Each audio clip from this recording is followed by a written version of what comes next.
Melalui ritual ini kalian telah resmi menjadi sepasang suami istri. Para jin dan setan yang menjadi saksi dan wali nikah kalian.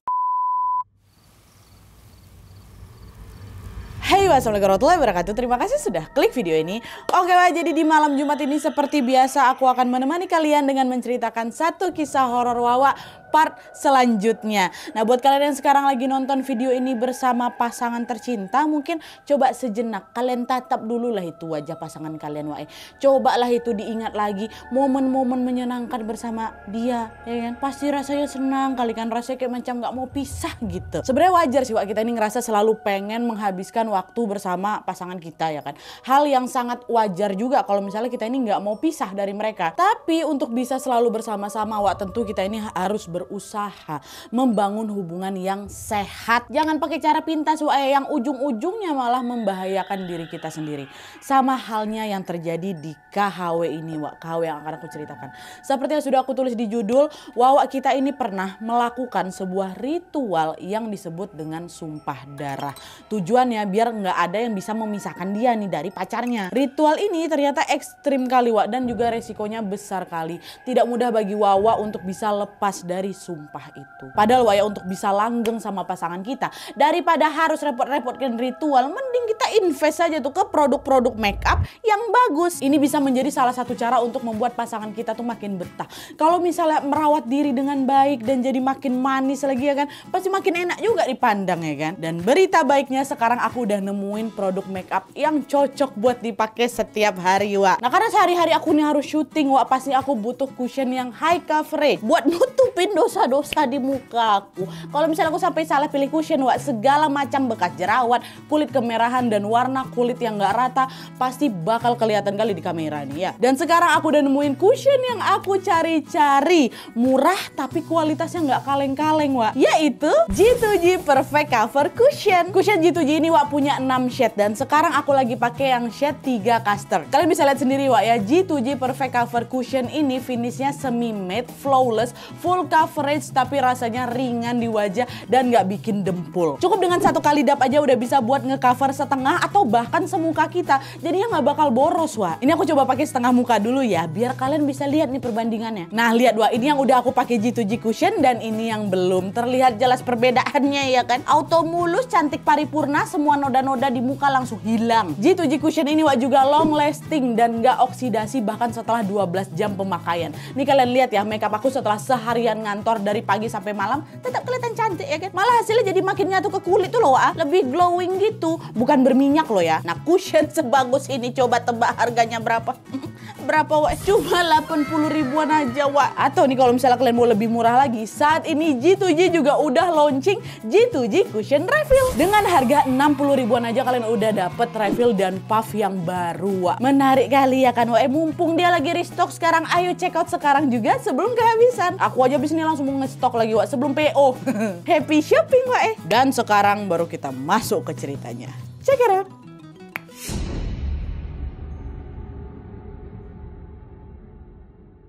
Oke, Wak, jadi kisah yang akan aku ceritakan malam ini dikirim sama Wak kita yang bernama Robi dari Nusa Tenggara Barat. Halo, Robi. Nah, jadi, Wak, kisah ini terjadi pada tahun 1998 dan dialami sama tantenya Robi yang bernama Tante Nisa. Dan karena kisah ini tuh terjadi waktu Tante Nisa ini masih kuliah, Wak, tanpa mengurangi rasa hormat aku akan langsung menyebut namanya aja ya, Nisa. Nah, jadi, Wak, ceritanya dulu Nisa ini pernah punya pacar namanya Dimas. Mereka ini mulai pacaran sejak SMA, Wak, lalu berlanjut lagi sampai kuliah. Nah, hubungan mereka ini sudah terjalin selama bertahun-tahun memang, dan keluarga mereka juga udah saling mengenal satu sama lain. Nisa ini udah dikenalin sama keluarga Dimas, Dimas pun juga udah dikenalin ke keluarganya Nisa. Sejak mulai pacaran, Wak, hubungan Nisa dan Dimas ini berjalan cukup mulus lah gitu bisa dibilang. Bahkan Dimas ini juga sering diajak ke acara-acara keluarganya Nisa. Tapi sayangnya hubungan baiknya mereka ini mulai berubah, Wak, waktu Dimas tiba-tiba menyatakan keinginannya mau ngelamar Nisa. Kenapa kayak gitu, Nadia? Karena waktu bapaknya dengar hal itu, bapaknya langsung nolak. Bapaknya si Nisa, kalian berdua kan masih kuliah, ngapa pula buru-buru mau nikah? Selesaikan dulu kuliah kalian itu, terus cari kerja. Nanti kalau misalnya udah dapat kerja, baru kalian boleh nikah. Kata bapaknya Nisa kayak gitu. Dimas jawab, saya sama Nisa ini udah saling mencintai bapak. Kami siap kok mulai semuanya dari nol. Ya nggak kayak gitu juga caranya Dimas. Nikah itu kan modalnya nggak cuma cinta aja. Emang kalian bisa makan cuma pakai cinta? Kata bapaknya. Saya sama Nisa mau usaha sama-sama kok pak. Kami yakin kami pasti bisa. Udah nggak ada ceritanya. Pokoknya keputusan bapak udah bulat. Kalau kalian belum lulus kuliah dan belum dapat kerja, berarti kalian belum boleh nikah. Kalau kamu tetap ngeyel juga pengen cepat-cepat nikah, mendingan kamu cari aja calon istri yang lain. Jangan nikah sama anak bapak, katanya kayak gitu. Nah melihat bapak yang terang-terangan menolak dia, Dimas gak nyerah gitu aja. Dimas terus tuh berusaha untuk meluluhkan hati bapaknya si Nisa ini biar dapat restu dari dia. Tapi bukannya luluh yang ada bapak ini malah makin kesal lagi ngelihat sikap Dimas yang keras kepala ini. Akhirnya bapak jadi gak suka lah sama si Dimas yang awalnya bebe aja kan, tapi sering ditekan kayak gitu, gak suka bapaknya. Yang ada bapak malah nyuruh mereka buat putus. Bapak bilang udahlah, mulai sekarang kamu harus tinggalin Dimas ya Nisa ya. Dia tuh bukan laki-laki yang baik buat kamu. Dan nanti tenang aja kamu, bapak kenalin kamu ke laki-laki yang lebih mapan lagi dari Dimas, kata bapak kayak gitu. Nah di situ Nisa memang nggak bisa jawab apa-apa. Karena apa? Karena Nisa takut bapaknya makin marah lagi. Akhirnya dengan terpaksa deh, ya udah dia ngangguk aja gitu kan. Tapi di sisi lain Nisa ini sebenarnya juga masih cinta kali sama si Dimas. Apalagi si Dimas makin nggak rela juga kehilangan si Nisa kan. Akhirnya biar mereka ini tetap bisa pacaran tanpa ketahuan, mereka pun mulailah itu pacaran diam-diam atau backstreet. Nah karena Nisa dan Dimas ini pacaran diam-diam, bapak si Nisa ini taunya ya mereka udah putus. Nah sejak saat itu bapak pun mulailah itu ngejodoh-jodohin si Nisa sama anak dari kawan-kawannya itu. Ini loh ada anaknya Pak A, sekarang dia udah mapan loh nak, kerjanya udah bagus, besok bapak kenalin kamu sama dia ya Wak ya, ya dek ya, ya nak ya. Lain waktu bapak bilang lagi, kalau kamu nggak suka sama si anak bapak A itu, ada juga nih anaknya si bapak B, lebih ganteng juga tapi udah mapan juga loh dia nak, besok bapak kenalin kamu sama anak Pak B. Pokoknya gitulah terus Wak berulang-ulang ya kan. Nah tapi Wak meskipun ada banyak sekali laki-laki yang mau dikenalin ke si Nisa, mau sekeren, seganteng, semapan apapun mereka, nyatanya Wak tidak ada satupun yang menarik di matanya Nisa. Yang ada nih mohon maaf, Nisa malah jijik nengok cowok-cowok tuh. Nisa cuma mau menjalin hubungannya sama Dimas Wak. Begitu juga sama Dimas. Dimas juga nggak bisa berpaling ke perempuan-perempuan lain. Pokoknya sama-sama bucin lah mereka berdua nih. Ya karena mereka backstreet ya udah, mereka pun selalu diam-diam masih bersama nih sampai akhirnya sebuah peristiwa mengenaskan pun tiba-tiba terjadi menimpa si Dimas Wak. Nah jadi ceritanya Dimas ini tuh punya hobi Wak, hobinya balapan motor. Dan sebenarnya bisa dibilang si Dimas ini juga cukup jago Wak di komunitas balap motornya itu. Tapi pada suatu hari pas si Dimas ini lagi balapan, entah gara-gara dia tiba-tiba hilang fokus apa kayak gimana Wak, dia nabrak bahu jalan. Tabrakannya lumayan kencang juga Wak, sampai-sampai badannya si Dimas ini kelempar masuk dalam got. Nah badan Dimas kejepit Wak di dalam selokan itu atau si got itu. Dan dari kecelakaan inilah Dimas pun menghembuskan nafas terakhirnya, meninggal Dimas Wak, meninggal. Nah dengar kabar Dimas ini meninggal, apa nggak langsung shock si Nisa itu, langsung lah dia nangis jadi-jadinya kan. Bahkan selama di pemakaman Wak, Nisa ini belum bisa berhenti menangis dan dia terus-terusan teriak, aku nggak ikhlas Dimas pergi, Mas Dimas ayo kita nikah, ayo bangun Dimas bangun, kata gitu. Orang-orang pun mencobalah untuk menenangkan Nisa di pemakaman itu. Tapi Nisa ini malah makin nangis lagi sampai akhirnya dia pingsan. Kebayanglah kalian kayak gimana ya kan. Dan Nisa pun langsung dibawalah pulang ke rumah dalam keadaan belum sadar. Nah lalu sesaat setelah Nisa ini bangun dari pingsannya itu Wak, dari sinilah berbagai keanehan pun mulai terjadi ya.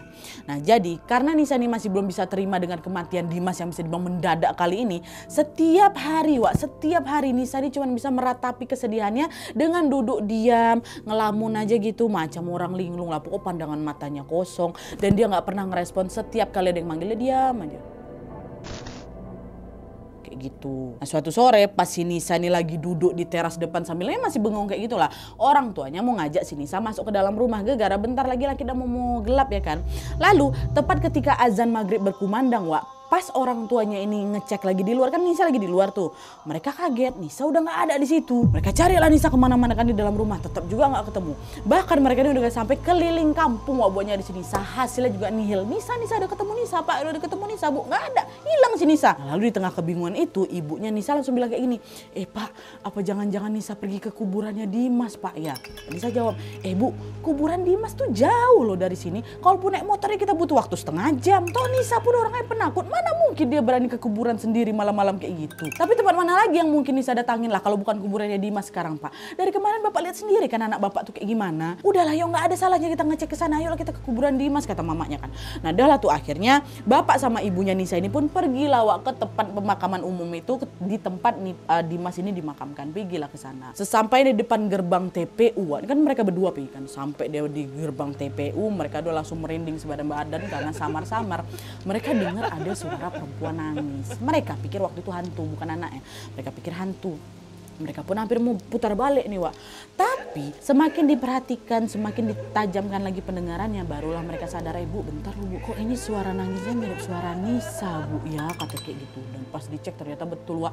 Di sana mereka ngelihat ada Nisa dalam kondisi masih pakai daster tuh, Nadia. Dia lagi nangis-nangis sambil tiduran memeluk gundukan tanah makamnya Dimas, Wak. Kaget lah orang tuanya. Astagfirullahalazim, Nisa, kamu ngapain di sini? Ayo pulang, kata mereka kan. Nah, Bapak sama Ibu pun langsung ngajak si Nisa pergi kan, Wak, dari sana. Cuman waktu tangannya Bapak ini nyentuh tangannya si Nisa, di situ tiba-tiba Nisa, Pak, ngapain kita di sini? Kok kita ada di makamnya Dimas? Kata dia kayak gitu. Nah, dengar pertanyaan Nisa kayak gitu, disitulah Bapak sama Ibu ini baru tahu kalau ternyata Nisa sendiri pun nggak sadar kalau dia udah jalan kaki sendirian malam-malam sejauh itu ke makamnya si Dimas. Nisa nggak sadar waktu itu dia ada di sana. Nah, kejadian-kejadian janggal ini, Wak, terus terjadi berulang-ulang kali setiap abis maghrib katanya. Nisa yang tadinya masih berada depan rumah nih, masih ngengong, masih bengang-bengong kayak gitu, sering tiba-tiba hilang, terus nanti ujung-ujungnya ditemukan di mana? Di kuburan lagi. Pokok berulang kali kayak gitu. Bahkan ya pernah pada suatu hari azan maghrib nih, kalian ingat waktunya ya, azan maghrib baru berkumandang, Allahu Akbar baru berkumandang ya. Bapak waktu azan itu berbunyi, Wak, nengok Nisa tuh lagi duduk depan teras.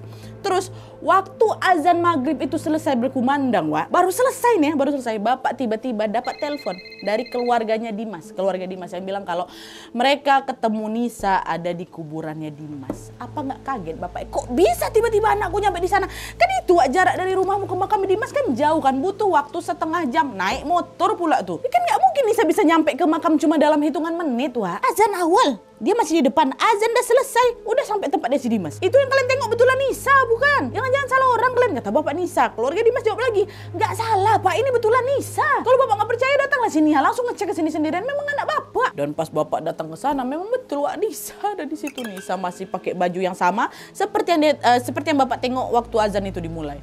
Selain keanehan Nisa yang bisa tiba-tiba hilang dan muncul di makamnya Dimas ini, Wak, Nisa ini juga mendadak sering kesurupan.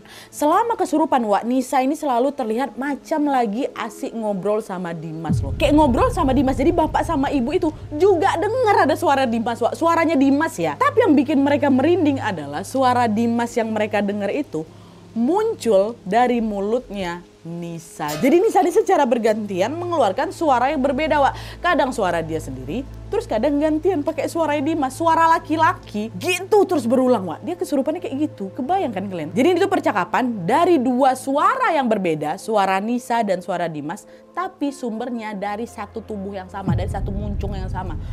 Isi percakapan waktu lagi kesurupan ini, Wak, biasanya soal kegiatan sehari-hari aja, macam nanya kabar lah, udah ngapain aja seharian ini, udah makan apa belum dan lain-lain kayak gitu ngobrolnya. Awalnya topik percakapan mereka ya memang masih seputar itu-itu aja, Wak. Tapi makin kesini suaranya Dimas ini mulai membicarakan hal-hal yang menyeramkan.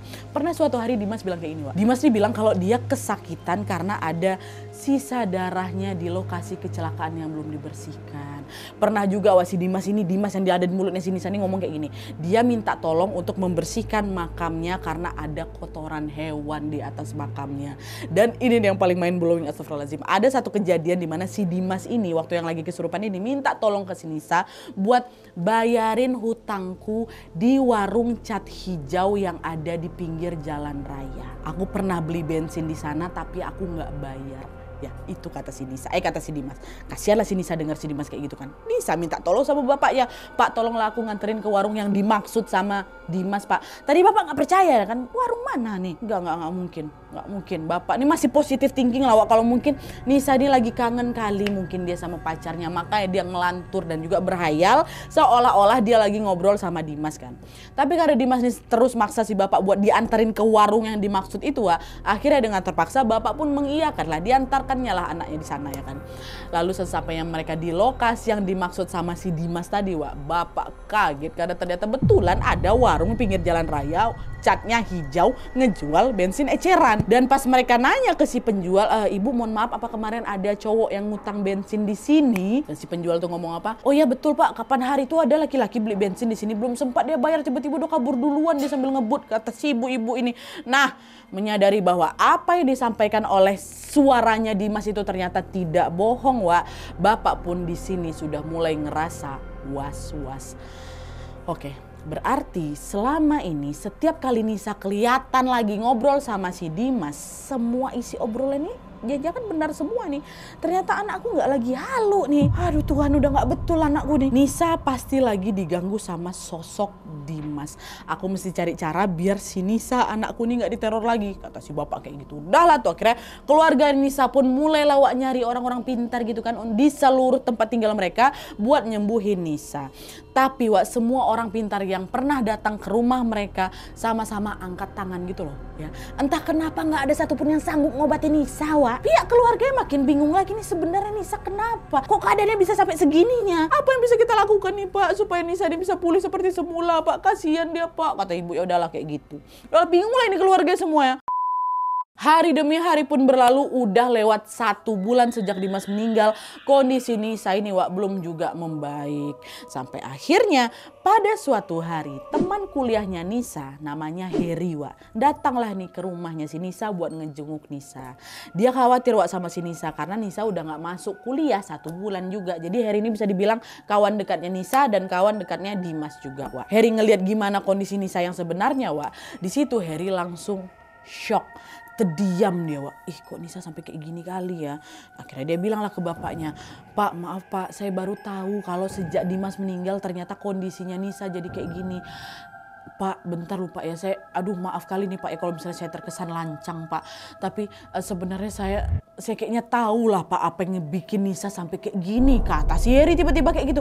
Kenapa kamu ngomong kayak gini tiba-tiba, Nisa nih kenapa? Kamu tahu sesuatu tentang Nisa? Kata bapak kayak gitu. Pak, jadi gini Pak, dulu nih sewaktu Dimas itu masih hidup sebenarnya Pak, mereka diam-diam masih pacaran loh Pak. Dimas tahu kalau bapak lagi ngejodoh-jodohin Nisa sama laki-laki lain, padahal mereka tuh kan bapak tahu sendiri lah nggak mau pisah. Akhirnya nih Pak ya, biar mereka bisa selalu bersama, ini memang saya aja yang tahu Pak, mereka nekat tuh pergi ke dukun buat melakukan ritual sumpah darah Pak. Saya tahu soal kejadian itu karena saya ngelihat sendiri pas mereka melakukan ritual itu, kata si Heri kayak gitu. Kagetlah bapak ya. Ya Tuhan Heri, mereka ngelakuin ritual sumpah darah. Ritual apa itu Siapa dukun yang udah ngebantuin mereka ngelakuin ritual itu? Di hadapan bapaknya Nisa serta keluarga Nisa yang lain lah Wak, Heri pun mulai menceritakan semua yang dia ketahui tentang Nisa dan juga Dimas. Sebuah hal yang tidak pernah disangka sama orang tua Nisa sebelumnya Wak ya. Jadi nih ternyata ritual sumpah darah yang dilakukan Dimas dan Nisa ini katanya dibantu oleh seorang dukun kenalan si Heri. Kita sebut aja lah nama dukun ini Pak Ane ya. Nah Heri lah yang mengenalkan mereka ke si Pak Ane ini Wak, dan Heri juga yang mengantarkan mereka ke rumah Pak Ane. Nah pas mereka pertama kali datang ke sana, Pak Ane bilang ke mereka kalau sumpah darah ini adalah ritual yang sakral. Setiap kali pasangan yang melakukan ritual ini tidak akan terpisahkan walaupun maut menjemput. Mereka akan tetap bersama di dunia dan juga di alam kematian nanti. Pak Ane sempat juga nanya ke mereka, siap nggak kalian ngelakuin ritual ini? Konsekuensinya nih ya, kalian ingat ya, konsekuensinya kalian gak akan pernah bisa berpisah loh ya. Dengar itu Nisa sama Dimas yang bucin ini langsung kompak lah jawab, yakin Pak, yakin, kami siap menerima konsekuensinya Pak, karena kami sendiri juga gak mau pisah Pak, kata mereka gitu. Oke, kalau kayak gitu besok hari Kamis malam kalian datang lagi ke sini dan kalian bawa syarat-syaratnya ya. ada 2 ayam jantan dan juga betina, 1 kendi, dan sepasang cincin, kata si Pak Ane. Dah oke Pak, dicatat nama mereka. Singkatnya pada hari yang sudah ditentukan Wak, mereka pun datang lagi lah ke sana dengan ditemani sama si Heri. Semua persyaratan yang dibutuhkan juga sudah mereka siapkan. Ada 2 ayam jantan betina, ada 1 kendi sama sepasang cincin. Nah terus ritual pun dimulai tepat pada jam 12.00 pas pergantian hari dari hari Kamis ke hari Jumat. Pak Ane pun mengawali ritual itu dengan membacakan mantra-mantra dan menyembelih 2 ayam yang mereka bawa tadi. Sepasang ada ayam jantan, ayam betina disembelih. Darah yang mengucur dari ayam itu ditampunglah ke dalam kendi tadi tuh. Terus setelah itu sepasang cincin yang mereka bawa dimasukkan juga ke dalam kendi itu. Oke. Lalu setelah memastikan cincinnya terendam sama darah ayam yang ada dekat kendi itu, Pak Ane pun meminta Dimas dan juga Nisa untuk meneteskan masing-masing darah mereka ke dalam kendi. Dimas lalu disiletnya lah itu jarinya si Nisa sedikit. Nisa juga disiletnya juga lah itu jarinya siapa ini, jarinya si Dimas sedikit. Sama-sama masukkan ke dalam kendi. Darah mereka berdua nih masukin gitu. Dan setelah darah mereka bercampur sama darah ayam di dalam kendi itu Pak Ane pun lalu lanjut membaca macam mantra-mantra kayak gitu kan. Nah setelah mantra-mantra itu selesai, Pak Ane pun mengambil sepasang cincin tadi dan menyuruh mereka memakainya. Cincin yang direndam sama darah ayam sama darah mereka tuh dah diambil, dah pakai. Melalui ritual ini kalian telah resmi menjadi sepasang suami istri. Para jin dan setan yang menjadi saksi dan wali nikah kalian, kata Pak Ane kayak gitu. Dan sekarang masuklah kalian ke dalam kamar. Dah. Boleh, kata Pak Ane kayak gitu. Dan Nisa sama Dimas pun masuklah itu ke kamar kamar yang udah disiapkan sama Pak Ane memang.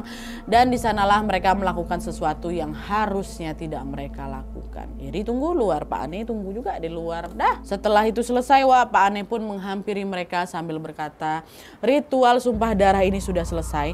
Mulai sekarang tidak ada yang bisa memisahkan kalian. Bahkan kalau maut datang menjemput, kalian akan tetap bersama di dalam kematian. Itu katanya ya.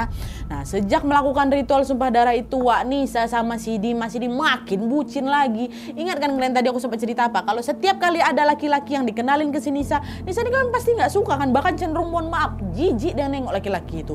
Itu semua ternyata terjadi gara-gara ritual sumpah darah ini juga Ritual itulah yang membuat Nisa dan Dimas ini sedikit pun nggak tertarik sama orang lain. Dan tentunya ritual ini jugalah yang diduga membuat Nisa tidak bisa lepas dari Dimas walaupun Dimas sudah meninggal dunia. Inilah mungkin gegaranya. Udah lah tuh kan, setelah mendengar cerita tentang ritual sumpah darah yang dilakukan Nisa dan Dimas ini dari mulutnya si Heri, seiring berjalannya waktu Bapak juga mengkonfirmasi hal itu ke si Nisa. Nisa juga ngaku. Akhirnya Bapak pun langsung lah minta Heri untuk mengantarkan si Bapak ini ke rumahnya Pak Ane, dukun yang bantu ritual itu. Bapak mau minta Pak Ane ini untuk membatalkan ritual itu supaya Nisa ini bisa lepas dari Dimas. Tapi sesampainya Bapak di rumah Pak Ane Pak Ane bilang, sumpah darah adalah ritual yang sakral Bapak. Orang yang sudah melakukan ritual sumpah darah itu nggak bisa asal diputus kayak gitu aja. Saya juga udah bilang kok sama mereka berdua. Tapi Dimas tuh udah meninggal Pak. Nisa harus bisa ngelanjutin hidupnya. Kasian kalau Nisa terus-terusan terikat kayak gini sama Dimas, kata Bapak lagi. Sumpah darah ya emang kayak gitu Pak. Maut pun nggak akan bisa memisahkan mereka. Ini udah jadi resikonya. Dan sekali lagi mereka udah tahu resiko ini. Pak apa nggak ada cara lain yang bisa dilakukan buat memisahkan mereka Pak? Tolonglah Pak, kasihan anak saya. Sebagai bapak ini Pak, saya tuh nggak tega ngeliat anak saya kayak gitu, kata si bapaknya Nisa. Pak Ane pun waktu itu sempat terdiam bentar tuh kan Aduh gimana ya. Lalu sesaat kemudian Pak Ane bilang, Pak maaf Pak, saya beneran gak bisa bantu melepaskan Nisa dari sumpah itu karena ilmu saya yang terbatas. Tapi mungkin Pak ya, guru saya bisa membantu Bapak. Namanya Pak Wayan. Dia tinggal di Bali. Nanti saya kasih alamat lengkapnya. Cepat bawa si Nisa ke sana sebelum terjadi hal-hal yang diinginkannya Pak ya. Nih alamatnya. Pigilah Bapak ke Bali, kata si Pak Ane. Dah lah tuh. Akhirnya setelah mengantongi alamat rumahnya Pak Wayan, langsung keesokan harinya Bapak pergi ke sana, pergi ke Bali. Bapak waktu itu memang gak sendirian. Bapak ditemani sama 2 kakaknya si Nisa yang namanya Sarah dan si Bayu, sama Bapak sama Nisa. Jadi total berempat lah ini yang berangkat ke Bali. Mereka berempat pergi ke pelabuhan dengan naik mobil, dan sesampai di sana mereka lanjut lagi naik kapal buat menyeberang ke Pulau Bali.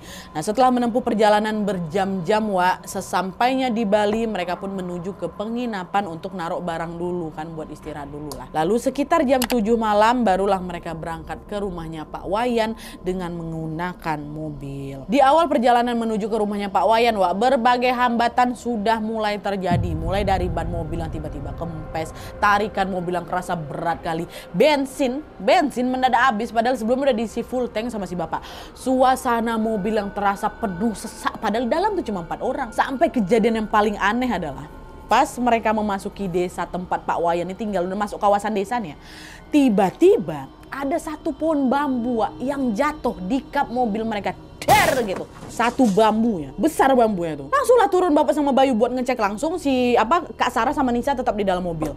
Nah, pas bapak sama Bayu ini ngecek keadaan sekitar, Wak, anehnya keadaan sekitar tempat dia berhenti tuh, anehnya mereka tidak melihat ada satupun pohon bambu, Wak. Ya, nggak ada. Jadi pohon bambu yang jatuh nimpakan kap mobil bapak tuh nggak tahu datang dari mana. Sekitarnya nggak ada pohon bambu. Pohon bambu kan nggak mungkin sendiri kan, Pak. Wak, pasti kan ada beberapa kawan-kawan yang lain kan, nggak ada. Astagfirullah. Kok bisa kayak gini Bayu gitu. Bingung kan. Nah, di tengah kebingungan itu bapak nggak sengaja nengok ke arah atap mobilnya mereka ya. Dan disitulah mereka langsung gemetar ketakutan, Wak, karena ternyata ada banyak sekali makhluk dengan bentuk yang gak karu-karuan lagi bertengger di atas mobilnya bapak tuh. Bentuknya, Wak, seram-seram kali. Ada makhluk yang mukanya hancur, ada badannya setengah binatang, ada yang sekujur tubuhnya warnanya merah, ada yang telinganya runcing, ada giginya tajam, dagunya panjang melintir. Banyak, Wak, aneh-aneh bentuknya. Apa nggak langsung shock bapak sama si Bayu nengok itu kan? Sarah, Nisa, cepat keluar dari mobil, lari dari sini, kata bapak. Ditinggalkanlah mobil itu. Si Nisa sama Sarah pun langsung keluar, berlari mereka berempat ninggalin si mobil itu. Udah cepat, kata si bapak. Wah, jangan tengok ke belakang, kata bapak. Berlarilah itu semuanya meninggalkan tempat itu. Nah, untungnya, Wak, nggak jauh dari sana ada tuh sekumpulan warga yang lagi berkerumun, yang lagi ngumpul lagi situ. Mereka berempat ini pun langsung berlari lah ngampirin si warga-warga itu. Nah, warga yang ngelihat mereka lagi terbirit-birit langsung nanya, ya ada apa nih Pak, kok lari-lari kayak gini? Udah malam ini, kalian siapa? Pak, ada setan, Pak, ada setan, mobil kami dikejar sama setan, kata bapak. Nah, dengar ucapan bapak, Wak, wajah para warga di sana langsung berubah serius. Setan, Pak? Seolah udah tahu apa yang terjadi, mereka nanya lagi, Pak, maaf, Bapak datang ke sini mau cari Pak Wayan ya? Kata mereka tiba-tiba kayak gitu. Iya Pak, betul. Kok Bapak tahu kami mau ke rumah Pak Wayan? Kata si bapak lagi. Oh alah, pantes Pak. Setiap kali ada orang yang datang ke desa kami dan dikejar-kejar setan selama di perjalanan, pasti mereka lagi ada masalah besar dan mau ketemu sama Pak Wayan. Makanya saya mikir Bapak mau ke sana. Udahlah yuk kalau kayak gitu, ayo kami antarkan ke rumah Pak Wayan, kata warga kayak gitu. Udahlah, dibawalah sama warga ini ke tempat Pak Wayan. Udahlah kan, akhirnya singkatnya setelah mereka sampai di rumahnya Pak Wayan, Wak, Pak Wayan sendirilah yang keluar dan juga menyambut mereka. Pak Wayan lalu mempersilahkan mereka untuk masuk dan duduk di ruang tamu. Lalu tiba-tiba Pak Wayan ini langsung natap lurus ke arahnya Nisa. Dia bilang kayak gini, kenapa kamu gak pergi ke alammu? Kata si bapak. Nah, pas Nisa ditanya kayak gitu, yang keluar dari mulutnya adalah suaranya Dimas langsung, Wak. Saya masih menunggu Nisa buat ikut bersama saya. Saya nggak bisa pergi tanpa Nisa karena kami sudah berjanji akan selalu bersama-sama. Janji kami juga sudah direstui sama mereka. Wah, suara Nisa langsung berubah laki-laki. Suara Dimas, wah. Terus tiba-tiba Nisa ngangkat tangannya. Dia nunjuklah ke arah jendela yang ada dekat rumahnya siapa ini, kan rumah Pak Wayan. Refleks bapak, Sarah, Bang Bayu langsung noleh juga ke arah yang ditunjuk sama si Nisa kan, Wak. Dan betapa terkejutnya mereka pas mereka melihat kalau di jendela situ ada sekerumunan makhluk dengan bentuk yang gak karu-karuan, Wak. Lagi berkerumun natap mereka semua. Kata mereka gitu. Dan itulah tadi makhluk yang tadi bertegar di atas mobilnya Pak Wayan tuh loh. Pak Wayan pula bapaknya si Nisa ikut ngintip. Semua bertiga nengok, Wak. Semua, Sarah nengok, Bayu nengok, bapak nengok. Pak Wayan pun langsung memagari rumahnya itu biar makhluk-makhluk itu tidak masuk ke dalam rumahnya. Lalu Pak Wayan pun kembali mengajak Dimas ini bicara. Ini Dimas yang lagi ngerasukin si Nisa, Wak, ya. Badannya tetap badan Nisa, tapi suara yang keluar dari mulutnya Nisa itu suara Dimas, suara laki-laki. Pak Wayan nanya, ikhlaskan perempuan ini nak. Kalian udah beda alam. Kalaupun perempuan ini mati, kalian tetap gak akan bisa bersama di alam yang lain. Denger itu Wak, Dimas yang tadinya kan biasa-biasa aja kan, dia langsung nangis. Nangis dia sesenggukan. Saya juga maunya Nisa tetap hidup Pak, itu mau saya. Tapi makhluk-makhluk itu tidak mengizinkan itu terjadi. Di alam ini saya udah nikah Pak sama Nisa. Makhluk-makhluk itu jadi saksinya. Udah jangan hirauin ucapan mereka. Bapak akan bantu kamu untuk bisa bebas dari mereka ya. Nah setelah mengatakan hal itu Pak Wayan lalu masuk dia ke dalam kamar. Terus gak lama kemudian dia keluar lagi macam dia bawa gelang. Dia ada bawa gelang dari jerami kayak gitu. Terus ada bawa keris dan semangkuk beras. Nah Pak Wayan ini lalu menusuk semangkuk beras itu pakai keris sambil membaca macam mantra-mantra gitulah. Nah bersamaan dengan itu Nisa tiba-tiba langsung teriak histeris. Wah macam orang lagi kesakitan. Wah gitu teriak. Selama Pak Wayan baca-baca mantra ini, kata orang-orang yang ada di sana, wah rumah Pak Wayan ini macam bergoncang, macam lagi gempa katanya. Oh Nisa masih teriak, Pak Wayan masih baca-baca. Wah gempa bergoyang-goyang gitu kan. Dan setelah guncangan yang berakhir, baru di situ Nisa berhenti teriak Wak. Dah itu Pak Wayan pun langsung menghampiri Nisa dan memasangkan gelang jerami di tangannya Nisa. Terus Pak Wayan ini bilang jangan pernah lepas gelang ini dari tangannya Nisa ya. Ini akan menjadi penangkal biar Nisa nggak diganggu lagi sama makhluk-makhluk itu. Untuk sekarang dan selama beberapa waktu ke depan Nisa mungkin akan masih seperti orang linglung. Tapi udah Bapak nggak usah khawatir, lambat laun Nisa akan pulih seperti semula. Kalau terjadi sesuatu yang janggal, cepat bawa Nisa balik lagi ke sini, kata Pak Wayan kayak gitu. Udah lah kan. Setelah semua urusan di rumah Pak Wayan itu selesai, Wak, keesokan harinya mereka langsung balik kan ke tempat mereka ke NTB. Dan betul aja kata Pak Wayan, Wak, sesampai di rumah Nisa masih diam juga, masih macam orang linglung juga. Selang beberapa hari kemudian barulah Nisa ini bisa berangsur-angsur membaik. Sampai akhirnya setahun setelah kejadian itu kondisi Nisa pun sudah sepenuhnya kembali seperti sedia kala. Alhamdulillahnya bisa kembali tenang lagi. Oke Wak, jadi itu tadi kejadian horor yang dialami sama Tante Nisa. Gimana menurut kalian dengan cerita ini Wak? Bagian mana yang paling seram? Kalau aku tuh part yang paling bikin merinding tuh waktu cerita soal setan-setan ngejar mereka tuh yang bentuknya macam-macam. Astagfirullahaladzim ya Allah. Berarti pas Tante Nisa sama si Dimas ini melakukan ritual sumpah darah yang katanya dalam ritual itu mereka juga dinikahkan. Makhluk-makhluk itulah tadi yang jadi wali sama saksi nikahnya ya kan. Gak kebayang aku gimana rasanya nikah sambil dilihatin sama makhluk-makhluk semenyeramkan itu. Tapi apapun yang terjadi Wak, untungnya keadaan Tante Nisa saat ini sudah sehat-sehat saja. Robi juga bilang kalau selang 2 tahun setelah mengalami kejadian yang di luar nalar itu Wak, Tante Nisa akhirnya menemukan jodohnya dan sudah menikah juga. Ini merupakan kejadian yang tidak akan pernah Tante Nisa lupakan, kata Robi kayak gitu Wak. Dan semoga apa yang sudah terjadi sama Tante Nisa ini bisa menjadi pelajaran tentunya buat kita semua. Ingat ya, apapun yang kita inginkan dalam hidup Wak, kita tuh punya Tuhan yang maha segala-galanya. Gak perlu ambil jalan pintas dengan minta tolong ke jin lah, ke setan. Ya udah ikut aja sama jalan yang memang udah betul, yang udah ditakdirkan, yang udah dikasih sama Tuhan, jalanin aja. Semoga memang itulah yang terbaik. Wah ya oke. Wah jadi sekian dulu videonya. Terima kasih banyak yang sudah menonton. Kalau kalian suka video ini, klik like ya. Jangan lupa komen di bawah untuk ide dan saran-saran untuk video selanjutnya. Jangan lupa nyalain notifikasinya supaya kalian tahu kalau aku upload video baru. And as always jangan lupa untuk klik tombol subscribe supaya kalian sama-sama tahu informasi menarik dan menegangkan dari channel aku. See you next video, bye.